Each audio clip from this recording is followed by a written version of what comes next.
Guys, I'm in zone 7B 8A in Northwest Alabama, and I'm winter sowing. I'm still sowing using milk jugs, old soil, and no grow lights. Winter's still in charge here.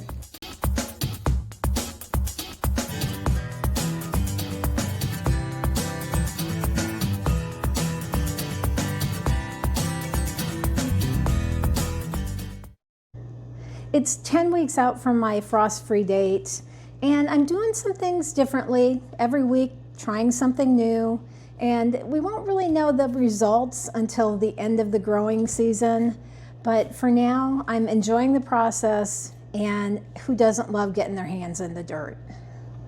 So I'm changing a few things this week, mainly thanks to this big soil scoop. It's actually a hops scoop from a brewery. So first is just a small refinement to my system. The small gray tote, that scoop really didn't fit in there well, so the bigger green tote is going to work better. And it also allows me to prepare more soil at one time, so I'm not constantly stopping to refill.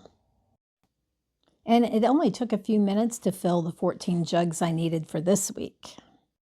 Another thing that changed this week was I just have a clear idea of how I'm going to structure the border, the expanded border in the front yard.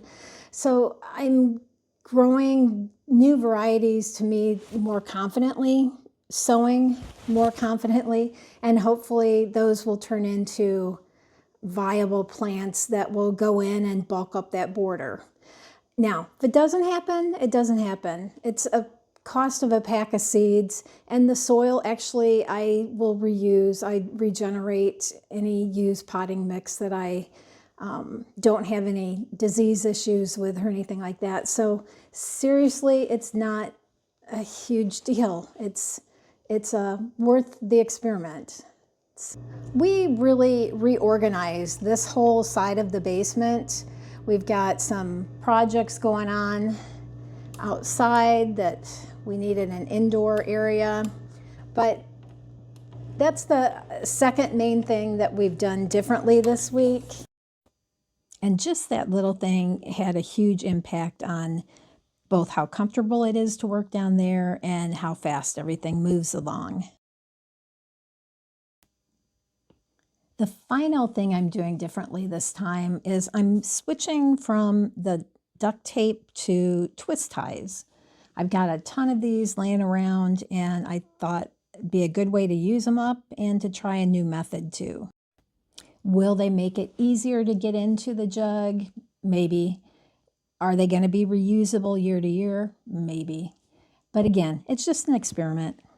So I'm just using a standard hole punch, and there is a halfway mark where the jug is pressed together when it's made.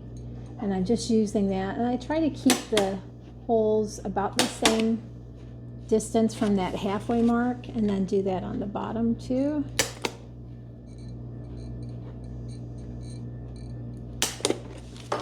It's not as straight, but I don't think it really matters. And then you come in from the top back, and I don't know that this matters, but so far this is what I've found works for me. So with my list in hand, I sat down ready to start this week's jugs. At 10 weeks before my frost-free date, I'm focusing on seeds that don't need as long of a runway as the early ones, but still handle the cold really well. First up are mainly flowers and some ornamental grasses.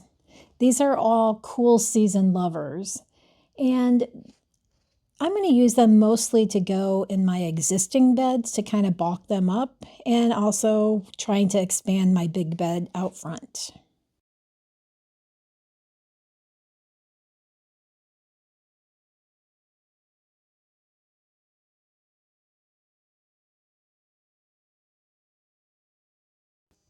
I did 3 jugs each of the flowers,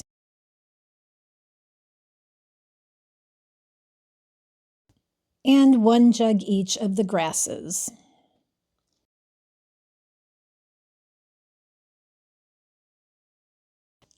And let me show you the second trick here on getting these milk jugs tied together with the twist ties. When you go to put them in the bottom holes, just bend them slightly towards you, and then they'll pop through those two little holes much better. And then there's some debate over if you want the jug inside or outside, that top part.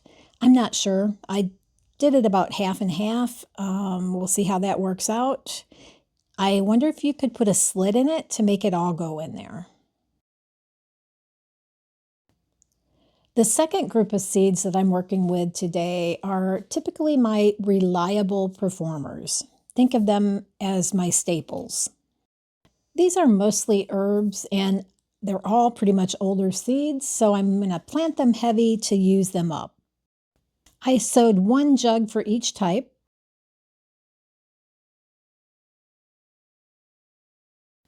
Except the basil. The basil, I had 2 different varieties, so I did one for the Genovese and one for the Italian longleaf.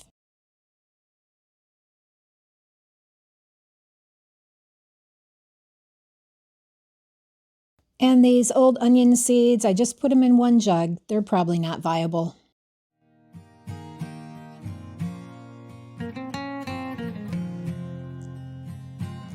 Outside, everything is still quiet, which is exactly right for this point in time. Nothing's late, nothing's wrong. It's just winter.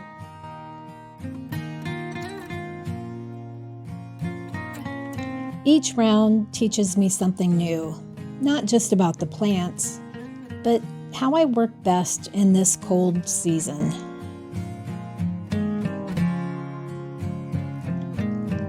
Out here in the cold, these new jugs are now in good company. Next time, we'll be planting seeds that don't require as much cold. Anyway, guys, I hope you've enjoyed this, and if you have some ideas of what you're planting and sowing in your winter garden, let me know down in the comments below. We've given winter a chance to do its thing. We'll have more updates once winter kind of answers us back.